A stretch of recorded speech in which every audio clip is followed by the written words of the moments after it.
Labadiena. Sulaukiame klausimų iš savo klientų, kurie dirba pagal individualios veiklos pažymą, tokių klausimų apie sodros mokesčius. Kokie jie yra, kada reikia mokėti, kada galiu nemokėti. Todėl šiame video trumpai apie tai papasakosiu. Tai pirmas mokestis yra privalomas sveikatos draudimo mokestis, kitaip tariant PSD.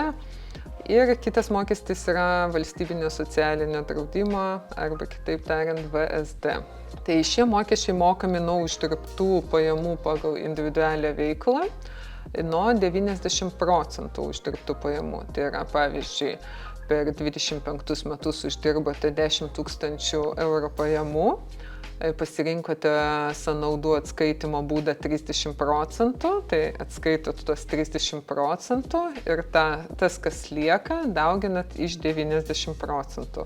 Tai va, iš šitos sumos jūs mokėsite sodros mokesčius. Tai PSD tarifas yra 6,98%, VSD tarifas yra 12,52 arba 15,52%, jeigu kaupėt papildomai 3% pensijai. PSD reikia mokėti kas mėnesį, jeigu esate nedraustas valstybės lėšomis arba nedirbate kitoje įmonėje pagal darbo sutartį ir tokiu atveju ir nesate draustas.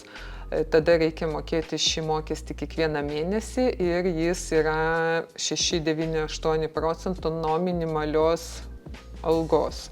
Tuo metu nustatytos minimalios algos. Vėliau metų pabaigoje, kai jau pasiskaičiuos jūsų uždirbtos pajamos, jūsų sumokėtas PSD, tada jūs primokėsite tik skirtumą, kiek papildomai uždirbot pajamų. Komentare paliekame sodros skaičiuoklę, kurioje susivedus uždirbtas savo pajamas ir kitus rodiklius galėsite pasiskaičiuoti tiksliai, kiek turėsite sumokėti sodrai mokesčių. Taigi sekite mus ir sėkmės darbuose.